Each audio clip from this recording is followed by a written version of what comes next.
Dini Cheng Tipra Mothani press meet di bagi norno amontron khaiman or joton phaika norno belai hambai ani logiani colleague Honorable EM Sri Kamal Kalo is here. Both of us will be briefing the press today.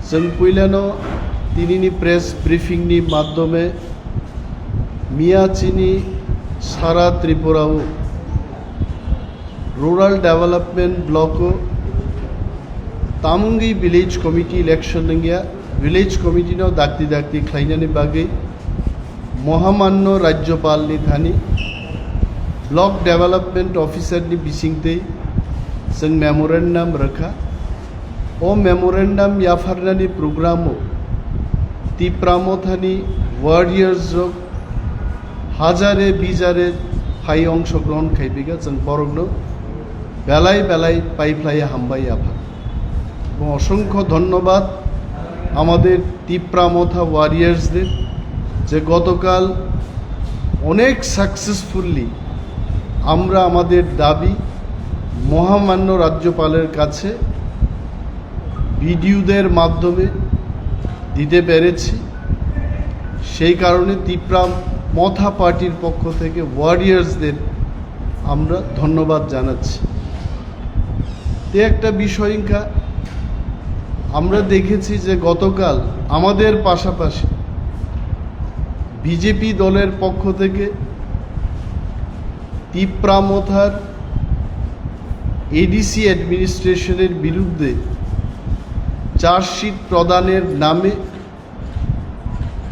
একটা deputation তারা করেছে এবং সেই deputation রাজ্যের মানুষ দেখেছেন আমরা এইটুকুই বলতে পারি বরগ্নিয়া ডেপুটেশন 100% ফ্লপ কারণ তুলাশিকর সাবজোনারের কথাই আমি বলছি সেখানে 10 জন প্রতিনিধি বিজেপির পক্ষ থেকে গিয়ে চার্জশিট দেওয়ার চেষ্টা করেছে এবং তিপ্রা মথা আমরা কোনো ভায়োলেন্সে বিশ্বাসী নয় মহারাজা নিজেই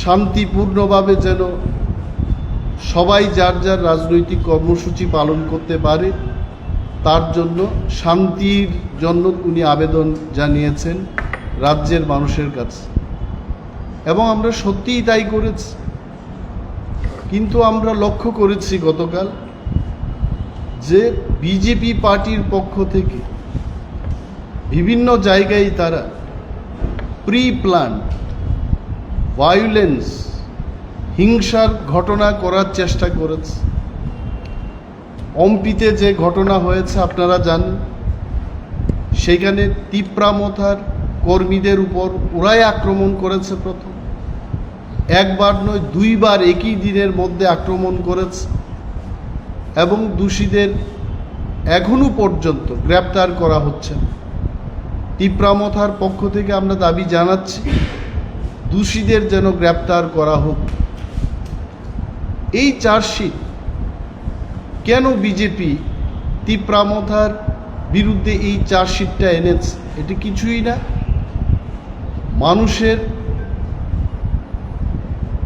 মন এবং তার চিন্তা ভাবনা যেন মূল এজেন্ডা থেকে তিপ্রাসাদের যে বৃহৎ একটা আন্দোলন যে এজেন্ডা গ্রেটার তিপ্রা ল্যান্ড এবং ভিলেজ কমিটি নির্বাচন এটা যেন মানুষের মন থেকে চলে যায় সেইটাকে ডাইভার্ট করার চেষ্টা করার জন্যে সেই চার্জশিট এবং ডেপুটেশনের একটা কর্মসূচি ওনারা নিয়েছে এবং আমরা এইটুকু বলতে পারি যে সমস্ত পয়েন্ট তারা চার্জশিটে লিখেছে একটা চার্জশিটের কথা আমরা বলতে পারি টোটালি বেসলেস যেখানে করাপশনের কথা বলেছে আর্থিক অনিয়ম হচ্ছে এডিসিতে কোথায় আর্থিক অনিয়ম হয়েছে আজকে সিএজির রিপোর্টের কথাই আপনারা বলুন যে সিএজির চিঠি আপনারা মিডিয়া বন্ধুরা আপনারা পেয়ে গেছেন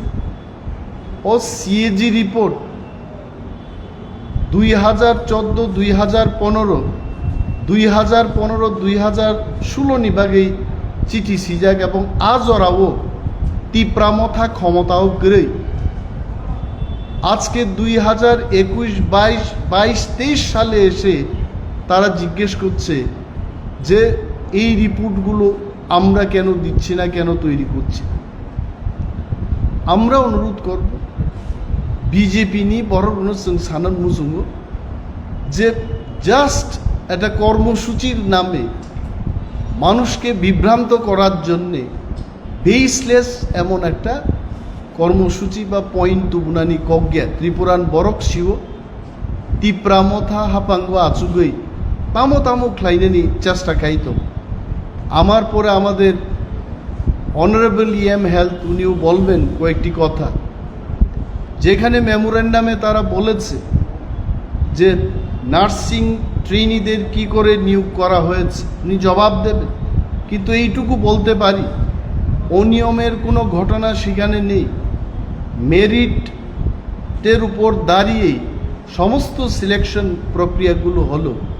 তো শত শত ছাত্রছাত্রীরা যেখানে তারা অ্যাপ্লাই করবে সেখানে কোনো না কোনো ফর্মুলা বা কোনো না কোনো ভিত্তি তৈরি করে তার উপর আমাদের সিলেকশন করতে হয় এবং মেরিটকে বেস করেই সেখানে সিলেকশন হয়েছে উনি সেই দিকে বলবেন। আরও ওরা বলতে চেষ্টা করেছে যে 10 কোটি টাকা আমাদের পূর্বতন যে কাউন্সিল ভবন আগরতলায় সেইখানে বহুতল রেস্ট হাউস বা ট্রাইবেলদের বা তিপ্রাসাদের জন্য থাকার ব্যবস্থা করার জন্য যে টাকা দেওয়া হলো সেই টাকাকে ডাইভার্ট করে শিলংয়ে একটা ট্রানজিট ক্যাম্পের বিল্ডিং এখন তৈরি হবে বলে তারা প্রচার করছে। আমরা বলতে চাই এবং এটাই বলবো যে এই প্রশ্নগুলো নিজেরা ত্রিপুরা সরকারের থেকে জেনে নেওয়ার উচিত ছিল। এই 10 কোটি টাকাকে ডাইভার্ট করে সেখানে কোনো কিছু আমরা করছি না।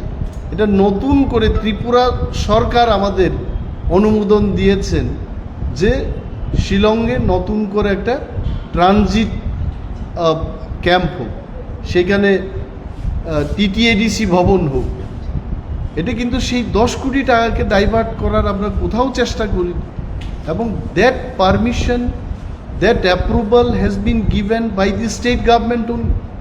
তো একের পর এক যদি আমরা চার্জশিটগুলো দেখি এটা অত্যন্ত হাস্যকর এবং যার বিরুদ্ধে, যে ব্যক্তির বিরুদ্ধে যাকে তারা আক্রমণ করতে চেষ্টা করেছে মহারাজা প্রদ্যুৎ কিশোর দেববর্মাকে, আমি বলবো জনজাতি মোর্চার নেতৃবৃন্দদের বলবো, বিজেপি নেতৃবৃন্দদের বলবো, যে পরিবার ত্রিপুরার মানুষের জন্যে সব কিছু দিয়ে দিয়েছে,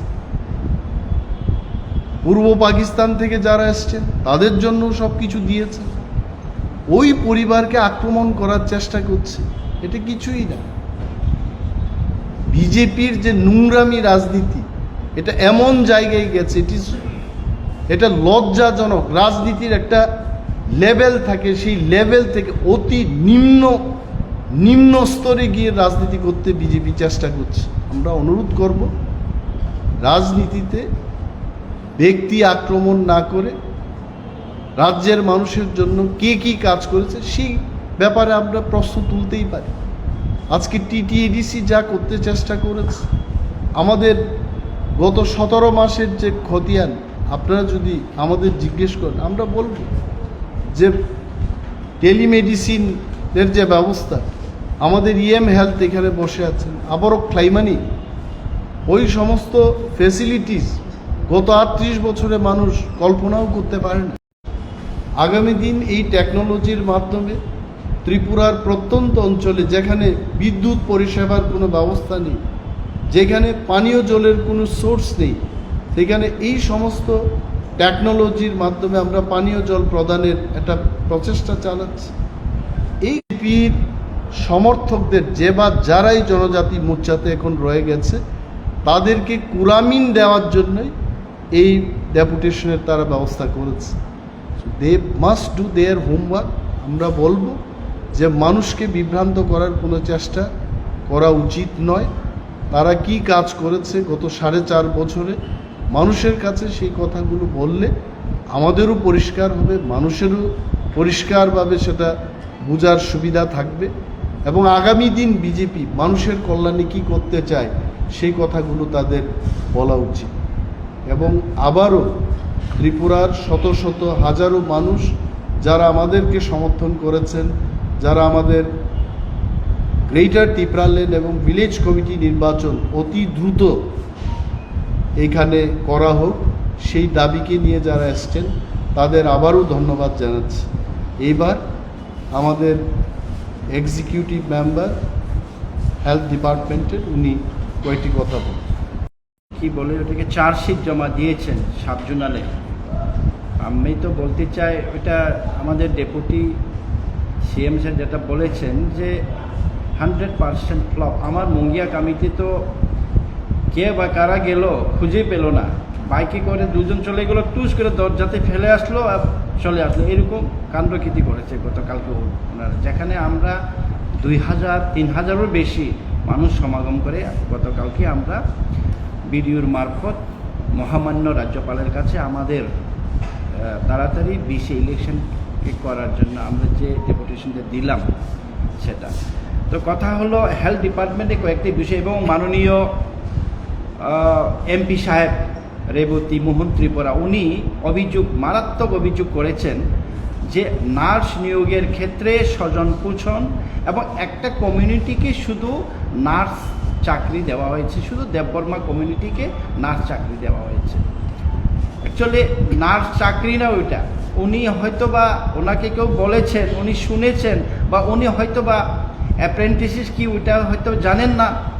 অ্যাপ্রেন্টিসিস হলো নার্স ট্রেনিং, যেটা আইজিএমসিতেও দিয়ে থাকেন এবং কি বলে এজিএমসি এবং বিএম হসপিটালে নার্স যারা কোর্স কমপ্লিট করে চলে আসে তাদের হাতে করে শেখানো, তারা ইন্টার্নশিপের মতো ট্রেনিংয়ের অ্যাপ্লিকেশন আমাদের কাছে পড়ে। তখন আমরা কি করি, রিটেন এক্সামিনেশনের মাধ্যমে যারাই মেরিট পাবেন, যারাই বেশি মার্ক পাবেন তারাই ওখানে সিলেকশন পাই। সেভাবে সিলেকশন হয়েছে, ফ্রি অ্যান্ড ফেয়ার সিলেকশন হয়েছে, কমিটি গঠন করা হয়েছে সেভাবে। এটা কিন্তু ওনারা না বুঝে না শুনে বলেছেন নার্স জব, নার্সের চাকরি।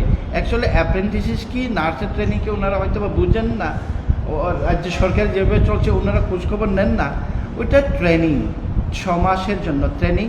তবু আমরা ট্রেনিং চলাকালীন মাসে 3000 করে একটা অনারিয়াম ওনাদেরকে দিচ্ছি টিফিনের জন্য, যাতায়াতের জন্যে। তো 20 জন সেখানে রিটেন এক্সামিনেশনের মাধ্যমে ওনারা সিলেকশন হয়েছেন। আর যেটা অভিযোগ করেছেন উনি সম্পূর্ণ মিথ্যা এবং বেসলেস বলেছেন, শুধু দেববর্মা কমিউনিটিকেই দেওয়া হয়েছে। না, শুধু দেববর্মা না, চাকমাও পেয়েছে, রিয়াং কমিউনিটি যারা মেরিট তারাই পেয়েছে। আর একটা বড় মারাত্মক অভিযোগ যেটা করেছেন, যেটা 4 লক্ষ টাকা রাজ্য সরকার খেলেংবার হসপিটালের আপগ্রেডেশন, খেলেংবার হসপিটালের আপগ্রেডেশনের টাকা ওইটাকে 900 করে কি বিসি ইলেকশনের জন্য ফান্ডকে ডাইভার্ট করেছে এই বলেছে। আপনারা আসুন, আমরা চ্যালেঞ্জ করতে চাই কি নার্স ট্রেনিংয়ের ক্ষেত্রে হোক এবং এই যে আমাদের খেলেংবার হসপিটালের আপগ্রেডেশনের ব্যাপারে হোক, প্রত্যেকটা পয়সা খেলেংবার হসপিটালের জন্য, সুস্বাস্থ্যের জন্য যা টাকা দেওয়া হয়েছে আমাদেরকে 30 কোটি টাকা, আমাদের ডিপিআর কমপ্লিট হয়ে গেছে, আমাদের টেন্ডারও কমপ্লিট, ওয়ার্ক অর্ডারও অলমোস্ট রেডি। কয়েকদিনের মধ্যে কাজ শুরু হবে আমাদের এই খেলেংবারের 100 শয্যা বিশিষ্ট নতুন হাসপাতালের, এবং ওইটা আধুনিক একটা হাসপাতালের আমরা ডিপিআর করেছি, যেটা আমাদের যেটা বলে ডিভিশনাল হসপিটাল লেভেলে যেটা হয়। আমরা গোমতী ডিস্ট্রিক্ট হসপিটালের মতো বিল্ডিং করলেও যেন মেডিকেল আইএমএ যে মেডিকেলের থেকে যে সার্টিফিকেটটা ইস্যু হয় সেটা সার্টিফিকেট পেল না, যেটা প্রবলেম হলো আপনারা নিশ্চয়ই জানেন। কিন্তু আমরা সেই রকম বিল্ডিং করতে চাই না। মানে ইন্ডিয়ান মেডিকেল অ্যাসোসিয়েশন থেকে যে ওনারা আসবেন, দেখবেন, এরকম একটা এক্সপার্টদের নিয়ে আমরা ডিপিআর করেছি এবং কমপ্লিট টেন্ডারও ওপেন টেন্ডারের মাধ্যমে আমাদের এটা টেন্ডার খোলা হয়ে গেছে এবং ওয়ার্ক অর্ডার হবে, কনস্ট্রাকশন হবে। ইভেন ম্যান পাওয়ারও আমরা আস্তে আস্তে এখন ম্যান পাওয়ারের দিকে আমরা, কেননা আগামী 1-1.5 বছরের মধ্যে হসপিটালটা কমপ্লিট হবে, তখন আমাদের ম্যান পাওয়ারের দরকার পড়বে। ইদানিং আমরা 6 জন এমও মেডিকেল অফিসার নিয়োগের জন্য আমরা অলরেডি এক্সিকিউটিভ কমিটি অ্যাপ্রুভ করেছি। 20 জন নার্স, স্টাফ নার্স প্লাস আমাদের নতুন হসপিটালে ওয়ার্ল্ড ক্লাস একটা আমরা ব্লাড ব্যাংক তৈরি করার জন্য অ্যাপ্রুভ করেছি। ব্লাড ব্যাংকের জন্য আরও 3 জন স্টাফ নার্স, 3 জন প্যারামেডিক্যাল, 4 জন ল্যাব টেকনিশিয়ান নেওয়ার জন্য আমরা অলরেডি অ্যাপ্রুভ করেছি। কিছুদিনের মধ্যে এগুলো এই অ্যাডভার্টাইজমেন্ট হয়ে যাবে, পত্রিকাতে চলে আসবে, আমরা অ্যাডভার্টাইজমেন্ট দেবো। কারণ আমাদেরকে 30 কোটিতে ম্যান পাওয়ার এবং ইনফ্রাস্ট্রাকচার দুটো ক্ষেত্রেই আমাদেরকে টাকা আমরা পাই। তো আমাদের এখানে হেলথ ডিপার্টমেন্টে বা কোনো আমাদের এডিসির কোনো ডিপার্টমেন্টে টাকা ডাইভার্ট করে বেশি ইলেকশন করা বা অন্য কিছু করা এরকম কোনো, আমাদের টাকা কত, আমাদের এডিসিতে কত টাকা, 26,000 কোটি টাকা রাজ্যের বাজেটে মাত্র আমাদের 619 কোটি টাকা, 500 কোটি টাকা বেতন ভাতাতেই শেষ। আমাদের সব বেতন ভাতাতেই আমাদের খরচা হয় 500 কোটি টাকা, রয়ে গেল 119 কোটি টাকা। তাতে আমাদের ফান্ড ডাইভার্ট, আমাদের 1633টা স্কুল আছে আমাদের, আপনারা নিশ্চয়ই জানেন। মেরামতির জন্য স্কুলগুলো সবই ভগ্নপ্রায় অবস্থা। মেরামতির জন্য যদি 2 লক্ষ করে খরচ করলেও 1633টা স্কুলের জন্য মেরামত করলে আমাদের কত টাকা লাগে। রাস্তা আমাদের 1100 কিলোমিটারের মতো আমাদের রাস্তা আছে, এখনও রাস্তা কানেকশন হয়নি। এই রাস্তাগুলোকে তৈরি করতে 70 লক্ষ টাকা লাগে আমাদের প্রত্যেকটা রাস্তা, 1 কিলোমিটার রাস্তা তৈরি করার ক্ষেত্রে। তো আমাদের পিডাব্লিউডি ডিপার্টমেন্টে প্রত্যেক বছরে মাত্র 3.5 কোটি টাকা। তো 1 কিলোমিটার রাস্তা তৈরি করতে মাত্র আমাদের টাকা লাগে 70 লক্ষ টাকা। তাহলে কত কিলোমিটার বছরে আমরা তৈরি করতে পারবো? আর আমাদের রিক্রুটমেন্ট, আমাদের হেলথ ক্যাম্প, আপনারা জানেন, আপনারা তো নিশ্চয়ই জানেন এডিসিতে আমরা টেলিমেডিসিন চালু করেছি। টেলিমেডিসিনে কি সারা ত্রিপুরা থেকে অ্যাপোলোর ইন্ডিয়ান বেস্ট ডাক্তারদের সাথে অঙ্কোলজি, নিউরোলজি, আপনাদের কি বলে সমস্ত ডিপার্টমেন্টের রুগীরা এসে এখন ওখান থেকে ডক্টরদের পরামর্শ নিয়ে সুচিকিৎসা হচ্ছে। MMU আজকেও এই বেহেলা বাড়িতে আমাদের সিঙ্গিসরাতে MMUর স্পেশাল মেডিকেল আমাদের হেলথ ক্যাম্প হচ্ছে। যেভাবে আগে যে এডিসিতে যারা সরকারে ছিলেন তখনই বছরে মাত্র 3টা হেলথ ক্যাম্প হতো, 4টা হেলথ ক্যাম্প হতো। আমরা গত 17 মাসে 1100-এর উপরে আমরা হেলথ ক্যাম্প করেছি। 1100 মতো হেলথ ক্যাম্প করেছি, ছোট বড়, কোভিড অ্যাওয়ারনেস, ড্রাগ অ্যাওয়ারনেস, সব কিছু মিলে। এবং শুধু MMU প্রায় এখন অবধি 60টার উপর MMU হেলথ ক্যাম্প করেছে। ফ্রি ডিস্ট্রিবিউশন, মেডিসিন ডিস্ট্রিবিউশন হচ্ছে। আমরা আই স্ক্রিনিং করছি, যাদের ক্যাটারেক্ট অপারেশন হবে তাদের অপারেশন আমরা করে দেব ফ্রি অফ কস্ট। আরেকটা আপনারা জানবেন, কখনো ত্রিপুরা রাজ্যে গভর্নমেন্ট হসপিটালে ক্যাশলেস ল্যাপ্রোস্কোপি অপারেশন এখনও রাজ্য সরকার করতে পারেনি। ত্রিপুরাতে কোনো হসপিটালে, গভর্নমেন্ট হসপিটালে, খেরেংবার হসপিটাল এডিসিতে আমরা এই অবধি দুবার ক্যাশলেস ল্যাপ্রোস্কোপি অপারেশন আমরা করেছি। প্রথম সার্জিক্যাল ক্যাম্পে 21 জন হয়েছে, দ্বিতীয় সার্জিক্যাল ক্যাম্পে 14 জন অপারেশন হয়েছে, ফ্রি অফ কস্ট আমরা করেছি। নেক্সট নভেম্বর 1-2 তারিখে আবার সার্জিক্যাল ক্যাম্প হবে। আমাদের টার্গেট 3 দিনের এই অপারেশনে 20 থেকে 25 জন আমাদের গরিব এডিসি এলাকার টিপ্রাসারা যারা আর্থিকভাবে সম্বল নয় তাদেরকে আমরা ফ্রি অপারেশন করে দিতে পারবো। কাজে আপনারা দেখেছেন কালকে যে চার্জশিট বিজেপি, আপনারা তো সবাই, আপনারা সব নিউজ কাভারেজ করেন, দেখান, জনসাধারণকে দেখান আমাদের রাজ্যের যে অবস্থা, রাজ্যের যে আইন শৃঙ্খলার অবস্থা আপনারা দেখেন, মিডিয়ার উপরে আক্রমণ, সাধারণ মানুষের জানমালের যে অবস্থা, আইন শৃঙ্খলার অবস্থা আপনারা সবাই জানেন। এইসব দাঁড়িয়ে বিজেপির বা জনজাতি মোর্চা তার নৈতিক কোনো অধিকার আছে যে এডিসি এলাকাতে আমরা করেছি, আর্থিক নয়সই করেছি আমরা। গতকালকে অম্পি এখনও রাস্তা অবরোধ, আমাদের ওয়ারিয়র্সরা রাস্তা অবরোধ করছে, গতকালকে ঘটনা করলো এবং আইডেন্টিফাই হয়েছে কারা কারা করেছে বিজেপির জনজাতি মোর্চারা, কিন্তু এখনও অ্যারেস্ট করেন নাই। এর জন্য এখনও চলছে ওইখানে অম্পিতে রুট ব্লক চলছে। আমরা মহারাজার নির্দেশে শান্তিপ্রিয়ভাবে গতকাল সমস্ত জায়গাতে ডেপুটেশন এবং আমাদের মেমোরেন্ডাম সাবমিশন হয়েছে, কিন্তু দেখুন বিজেপির অবস্থা। এক জায়গায় না, অনেক জায়গাতে কিন্তু প্ররোচনা হয়েছিল, কিন্তু আমরা চুপচাপ থাকাতে কিন্তু শান্তিভাবে আমরা কালকে করতে পেরেছি।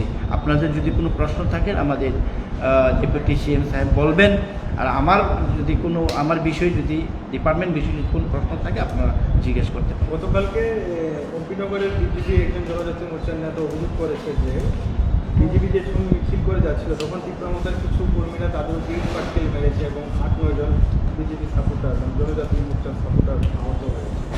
তারপরে বিকেলে আবার বাইকে করে এসে ত্রিপুরামতার কিছু দুষ্কৃতিকারীরা ওদের পার্টি অফিস অ্যাটাক করেছে।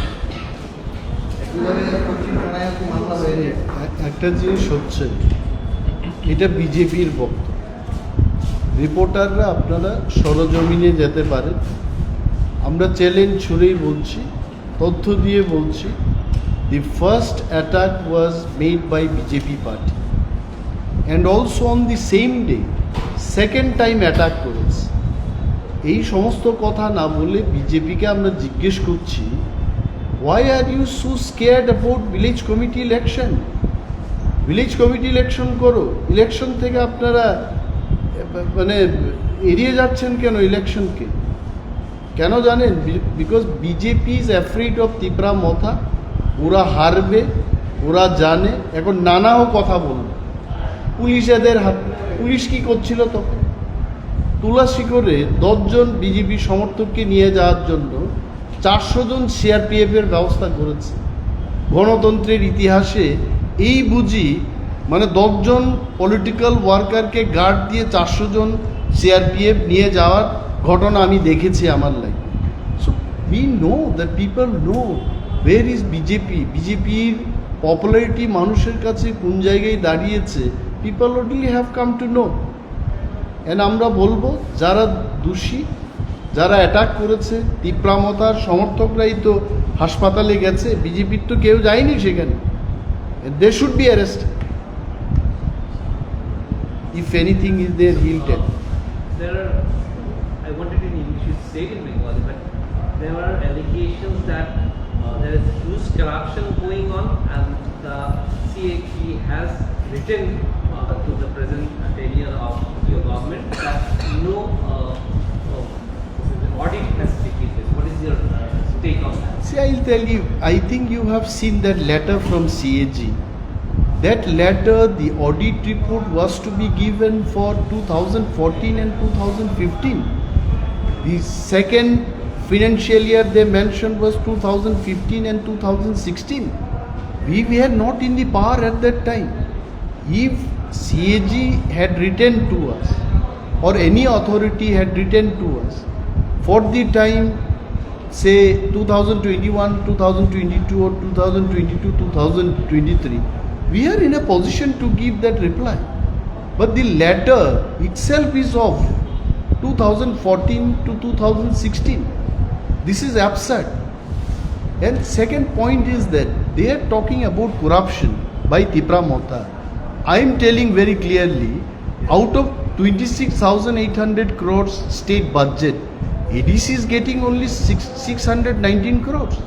And 500 crores we are spending only in pension and salaries. Now with 119 crores, what corruption are you going to do there? And where is the corruption? In fact, BJP is trying to divert the attention of the people BJP is trying to create some situation where Tiprasa will fight against Tiprasa. And Tipra Motha will never fight against Tiprasa. We want Thansa. Our party chairman Bubagra Pradut Manikya also has appealed to the people. Please maintain peace, and we are here not to fight Tiprasa versus Tiprasa. We want Thansa Tiprasa. Any other question? No question is better. Thank you so much.